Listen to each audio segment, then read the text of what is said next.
Zee 24 तास एक पाऊल पुढे। राजीव गांधी प्रधानमंत्री असताना त्यांनी भूमिपूजन केलं आणि या प्रकल्पाची किंमत त्यावेळी 380 कोटी रुपये होती।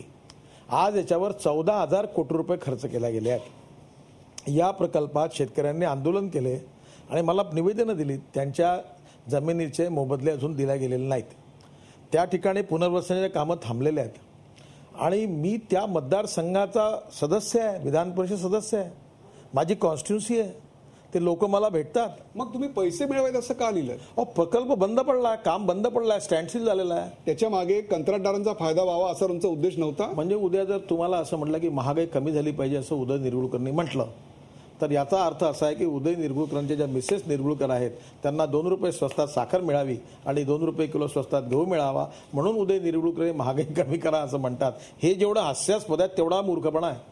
मला सांगा, आज तुम्ही हा प्रश्न त्यांना विचारायचे, काँग्रेस आणि राष्ट्रवादी काँग्रेसला, राज्य यांचं, सरकार यांचं, कॉन्ट्रॅक्ट देणारे हे, लक्ष्मी दर्शन घेणारे हे, 380 कोटीचा प्रकल्प 14,000 कोटी रुपयावर नेणारे हे, शेतकऱ्यांचा मोबदला द्यायला त्यांना आंदोलन करून आत्महत्या करायला भाग पाडणारे हे, जमिनीला पाणी मिळत नाही तिथे शेतकरी आत्महत्या करून झाले त्यांच्या नुकसानीचा जबाबदार असणारे हे, आणि माझा काहीच संबंध नाही। तुम्ही मला विचारता की माझा कोणता न्याय? विदर्भाच्या सिंचनाकरता मी लढलो। मी या 371(2)(8) खाली महाराष्ट्राच्या त्यावेळच्या राज्यपाल महोदयांना मी विनंती केली। आम्ही अनुशेष निर्वहन मंच काढला। मी विरोधी पक्षाच्या 2 वेळा ॲडव्होकेट जनरलला सभागृहात बोलवलं, स्पेशल अधिवेशन घ्यायला भाग पाडलं। मी विदर्भाच्या सिंचनाकरता लढलो, विदर्भाच्या शेतकऱ्यांकरता लढलो, लढेन।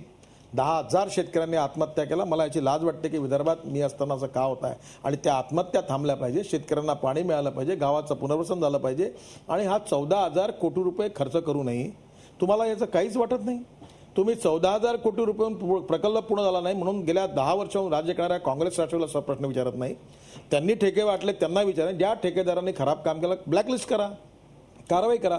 माझ्या एकाही पत्रात कुठे मी म्हटलं आहे का ठेकेदाराचे पैसे द्या म्हणून? आणि हे 288 कॉन्ट्रॅक्टर इथे काम करतात, पुण्यातले कॉन्ट्रॅक्टर, मुंबईतल्या, देशातले मोठे पैसे द्यावे असं म्हटलेलं, मग ते पैसे कोणाला द्यावेत? ते पुनर्वसनाला लागणार ना।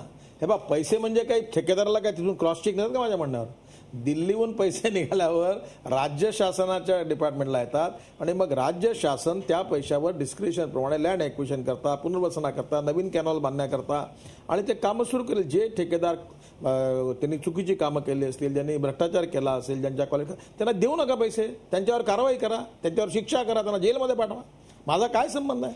हे पृथ्वीराज चव्हाण मुख्यमंत्री आहे, अजित पवार उपमुख्यमंत्री होते, इरिगेशन मंत्री यांचे, सेक्रेटरी यांचे, मी एकही ठेका वाटला नाही, एकही शिफारस कधी केली नाही। मला काय घेणं नाही? मी 2 वर्ष झाले महाराष्ट्रातल्या एका विषयावर बोलत नाही। हां, बरोबर आहे, आणि मी प्रतिक्रिया देत नाही, बाईट देत नाही। आता मला जर कोणी म्हणाले तुम्ही सिंचनाचा घोटाळा बोला, तर मी सांगेन किरीट सोमय्या बोलतात आहेत, गंगा आणि आपले देवेंद्र फडणवीस बोलतात आहेत, ते चांगला उचलला प्रश्न, ते बोलतील। मी राष्ट्रीय प्रश्न बोलतो, कारण मी राष्ट्रीय अध्यक्ष झालो आहे। झी 24 तास एक पाऊल पुढे।